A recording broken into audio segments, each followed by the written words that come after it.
What up, Jags fans? We are back, baby. We are back. 2020 season is now underway. I guess it's officially underway starting Sunday as the Colts will travel to Jacksonville and play the Jaguars in front of a 25% capacity stadium. And I tell you what, man, I am fired up. 2020 has been quite a doozy. There's been a lot of just weird stuff going on with obviously the pandemic happened, and there's just been a lot of different racial and social injustices brought up. A lot of people have been out jobs because of everything, and at the end of the day, 2020 just has not been a great year for a lot of people. This channel is going to be different, man. This channel is going to be your escape, and it's going to be my escape from everything. We're going to be talking about football. We are going to be breaking down these Jaguars, covering breaking news, game previews, live streams during the games, game recaps. It's going to be a hell of a time, and, I hope that all of you guys really enjoy it. This is my fourth year on the platform, fourth year covering the Jaguars, 2017 being quite a magical year, and a couple years after that not as good, but we're going forward. We have a full slate of schedules of games, so it's going to be great. And this preview is going to be a little bit different, man. I actually brought on Cody from the Bring the Juice podcast. He is a Colts YouTuber along with Derek over there. There's two of them. I got one of them on the channel to kind of help with this preview for me. So we will cut to that interview after the intro, and then I'll kind of give you guys my perspective on the Jaguars and this game. Let's get it.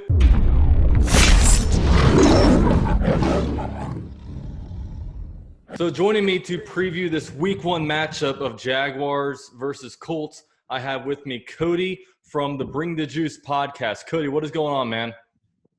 Hey, man, thanks for having me on. I know we just wrapped up our preview, so glad that we could return the favor. Yeah, of course. And if you guys are interested in checking that out, man, I'll put the little banner up here and I'll put it in the description down below so you guys can go ahead and check out the preview video we made on his channel right after this. It's a little bit longer than this one, but it's definitely a good watch. So, Cody, it's looking like the Colts are really, last year, when you look at them, they started off the year really, really good. And then it seemed like Jacoby Brissett went through some kind of injury. And then even when Jacoby Brissett came back, the Colts just didn't seem the same. So what happened with the Colts midseason in 2019? Yeah, I mean, there was a lot of games early on that the Colts were winning by one possession, and I think it eventually just kind of caught up with them. And, beyond that Saints game, a lot of the games were one possession, and, just kind of went the other way. Jacoby Brissett was, kind of what we expected. I think he was a little bit better, honestly. He was a pretty good game manager at first, and then, as the season progressed, he had that injury, and then, teams kind of got used to him a little bit, and, he kind of came to the point where, he had to make some tough throws, and he had to make some shots down the field, and he just couldn't do it. He just wasn't up to the task, and I think ultimately that was the Colts' downfall last year. I mean, Jacoby Brissett just did not do the trick. When you needed him to come down to crunch time, he just didn't perform well. And people will blame that on the injury, but I honestly just think it's kind of just the limitations of Jacoby Brissett. So I wasn't super surprised that it happened, but I was surprised the Colts got off to that hot start they did. But, we know, the quarterback drives this whole engine of how the offense goes. And so if your quarterback's a below-average quarterback, no matter how good your run game is, it's going to catch up to you. And also I felt like the defense kind of started playing a little bit worse, and really that lack of pass rush last year, especially from the interior, really kind of reared its ugly head, especially at the back end of the season. And also, Kamoko Turing going down, the Colts' probably best pass rusher last year, didn't help. So all those factors, I think, contributed. But the passing game was definitely number one for me. So when you look at it with, Jacoby Brissett, his big knock is that he's just too conservative with the ball. He doesn't take many chances. But then you go on the other end of things and you get a quarterback that's not really like him. I mean, Phillip Rivers, he's definitely a big boomer bust type of quarterback. I mean, he can really fit the ball in some windows, and he's, performed at, a borderline Hall of Fame level. But at the same time, last season in 2019, he's come off of a lot of turnovers. I think he threw about 20 interceptions last season. So Bringing on Philip Rivers, what type of quarterback do you expect out of him, and how will he benefit the Colts in 2020? Yeah, I mean, I think you kind of said it well there. He's kind of a gunslinger type of guy. He's not afraid to throw the ball down the field and take a little bit of risks. And obviously, that's what the Colts were missing last year with Brissett. Conservative to a fault, I would say, last year. So with Rivers, he's even said he's not worried about stats. He just wants to win. And so I think that passion is something the Colts were kind of lacking last year from their quarterback, right? A guy that, not to say Jacoby Brissett's not passionate, but just a guy that's going to light the fire under people. It's going to hold guys accountable. And also, the thing is, like, with this Colts running game that we presume is going to be very good this year, Rivers isn't going to be forced to, throw the ball 40 times per game. And I think he's going to be a more efficient quarterback than Jacoby Brissett was. And like I mentioned with Brissett, when it came to crunch time, he ultimately couldn't get the job done. I think Rivers is going to offer you a lot more in the vertical passing game. I mean, the Colts were bottom of the league in passing game. I think they were 30th or something around there. So overall, I would say the Colts are just going to get a more efficient quarterback, and also a quarterback that's not afraid to throw the ball down the field. And we've kind of talked about this. Derek and I have on the podcast. You're kind of trading off less interceptions for Jacoby Brissett and more for Philip Rivers, but more of a passing attack. I mean, you say what you want about Philip Rivers and the Chargers last year, but I mean, they were 6th in passing last year. So I think that is significant enough. I don't think the Colts are necessarily going to have that good of a passing attack, but I could definitely see them having a top half passing attack, and that is so much better, obviously, than having the 30th passing attack. So I just think the passing attack is actually going to be a threat this year.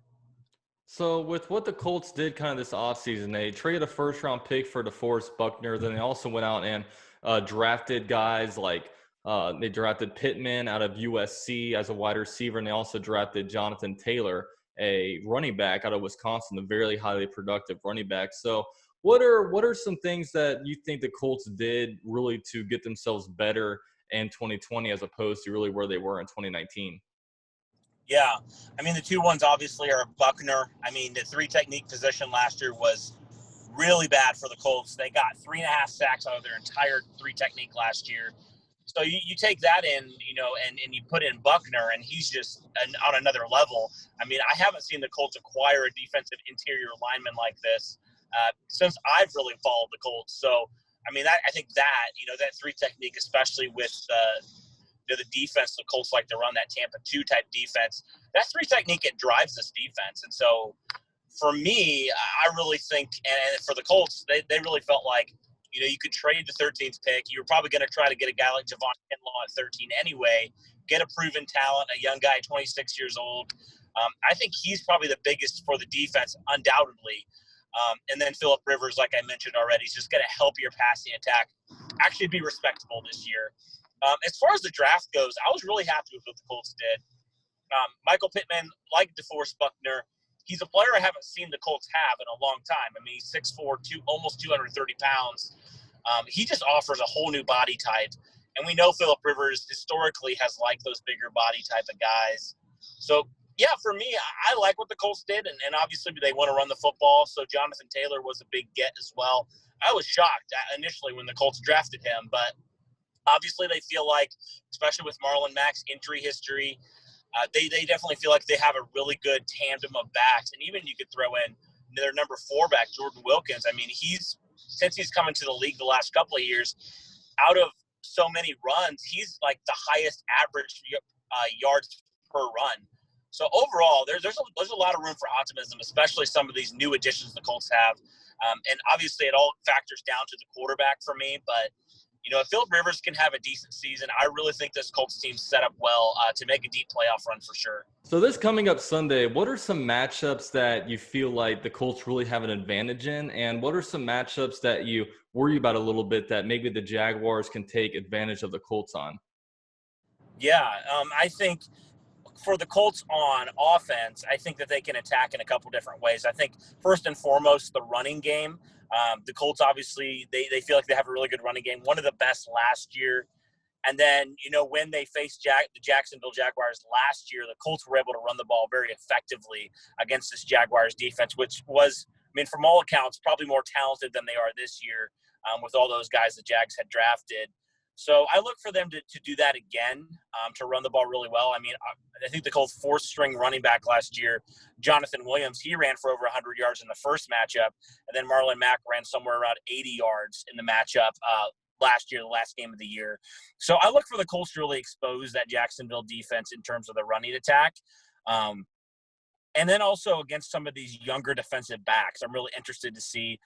You guys obviously drafted C.J. Henderson this year in the first round. While I like him, and I think he's going to be a good player, we even saw it last year with Rocky Sin. He struggled in the first half of the season. And I think that's just how it is with young corners. It just takes them a little bit of time to get acclimated to the NFL level. So I think, he's going to be a good player down the line. But I think just week one, I'm excited to see what T.Y. Hilton, Zach Pascal, some of these other Colts receivers, how they can really attack this Jacksonville defense. Looking at the Colts defense, I'm excited to see this defensive line, this kind of revamped defensive line, if you will, against this Jacksonville offense. I mean, you guys got a few good offensive tackles, some young guys that have performed pretty well. Cam Robinson. And then the other guy you had, I think it's right tackle, Juwan Taylor, I think is his name. Yeah. So I'm interested to see that matchup and kind of how improved the Colts defensive line is this year. One thing that does scare me a little bit, though, is definitely the Jacksonville receivers against the Colts corners. I talked about Rocky Sin. I think he's primed to have a pretty good year. But outside of that, maybe Kenny Moore, Xavier Rhodes is a big question mark for me. And if one of those guys goes down, I'm not really confident in a lot of the depth the Colts have at corner, especially boundary corner. So, I think for me, that would be a worry for me. Like if Gardner Minshew has some time, they could expose his Colts secondary potentially. And I think that would be a big reason why Jacksonville, if they would come out with a victory, that would be why. I really think that would be the big reason they just shred this Colts secondary. So those are kind of my thoughts, I guess, on some potential matchups. But I do think the Colts have an advantage in most of these matchups, but I definitely think wide receiver versus the Colts corner is kind of a question mark for me. Awesome. Well, Cody, I really appreciate you coming on, man. Definitely check out our preview video. Of course, I'll put it in the description down below. Everyone go there and spam Duval in his comment section and let Colts Nation hear about it. But Cody, thanks for coming on, man. I'm looking forward to Sunday. Absolutely. It's going to be fun, man. All right, so huge shout out to Cody for coming on and helping me break down the Colts side of things. But now let's focus on the Jaguars. Now, the big narrative around Jacksonville is that the team is tanking for Trevor. I almost said Tua, but they're tanking for Trevor Lawrence. I mean, if you look at kind of what they did, it seems like anybody that has any bit of trade value, it seems like they're getting rid of them. They got rid of Fournette, which from the outside looking in really looked like a tanking move. But you really look at it all, and the Jaguars are trying to fix the culture as best as they can. I mean, me personally, I would fix the culture first off by getting rid of the GM, head coach, and whatnot, but we're not doing that. So while they're in charge, they're going to get rid of some of the troublesome players. Leonard Fournette, obviously he's been very productive for the Jaguars, but it's been no secret. Dating back to 2017, there's always been rumors about some character concerns with him, and it seems like the Jaguars, at the end of the day, they finally just had enough. They tried to trade him at the draft. Nobody took him. They were kind of holding out for an injury this offseason, this preseason, whatever you want to call it. It never happened, so really, once they started game planning for the Colts is when they got rid of him. And it's going to be replaced by James Robinson, undrafted rookie out of Illinois State, I believe it is. He's going to be the starter going into this game. And I really feel like I'm going on a Tinder date on Sunday. I've seen some highlights of this guy. They look good, but I don't know what this guy looks like at his worst, and we're going to learn a lot about this guy Sunday. I don't know how many carries he's going to get. I would think he's going to get at least 15 carries, especially with the second-string running back, Ezigbo, going to be out for injury. And then you also look at Reichel Armstead is on a COVID list. So, we've got a little bit of things going on at the running back position. Of course, we do have veteran Chris Thompson out there that should kind of help relieve some of the duties, but it's a unique unit, that's for sure. But, the Colts, when you look at them, they did a lot of things to upgrade the roster, and they really do look like they are legitimately trying to make a push for the Super Bowl. You know what I mean? They brought in DeForest Buckner. They brought in Phillip Rivers to hopefully elevate the quarterback position. They brought in Jonathan Taylor, who, when you combine that with their offensive line, they feel like really a downhill guy like that will really turn into probably the identity of their offense. I imagine they want to do things through the run game, similar to the Jaguars in 2017, and hopefully really just limit the game for Phillip Rivers as much as they can. I mean, Phillip Rivers is coming off a year with a lot of turnovers. I believe he threw 20 interceptions in 2019. So they're going to try to get a run game around him. And, of course, they also spice up the defense a little bit, getting in guys like Xavier Rhodes, trading a first-round pick for DeForest Buckner. But really, the Jaguars, it's going to be tough for them on defense. Like, I can see the Colts really running all over the Jaguars on defense, just because the Jaguars did not have a very good running game, or they weren't very good at stopping the run in 2019, and they didn't do much to improve that defensive line really in the offseason. I mean, some of it is not really their fault. I mean, they had a couple of opt-outs with guys like Lorente McCray, and of course, Rodney Gunter is sitting out a year or two because of a heart condition. And then this guy Aaron Lynch retired, and just Yannick Ngakoue obviously traded for a second-round pick. So we're gonna have to rely heavily on some guys to really step it up. Taven Bryan going into his third year. Gonna have to step it up in the run defense department. I mean, the guy gets pressure, and the guy knows how to get in the backfield. But at the end of the day, he's got to kind of keep his head on a swivel, don't look like Velcro, and be able to rip off of these blockers and really make some impact over there. DeJuan Smoot, 2017 third-round pick, going into his fourth year. They're going to need him to step it up a lot. Josh Allen, obviously, we're not really worried about Josh Allen, but, he's now a captain. He's now a leader of this defense. Go to the next level. And you also look at, our first-round pick out of LSU, K'Lavon Chaisson. We haven't seen much at all of him. So I don't know how much of a day one impact he's going to have. I remember coming out, I thought that, he was going to take a little bit of time for him to transition. But the guy looks thick. The guy almost looks ready to go out there. So I'm interested to see that. But really, the Jaguars are going to have to score some points this game. I really think that the way the Jaguars win this game is through the air.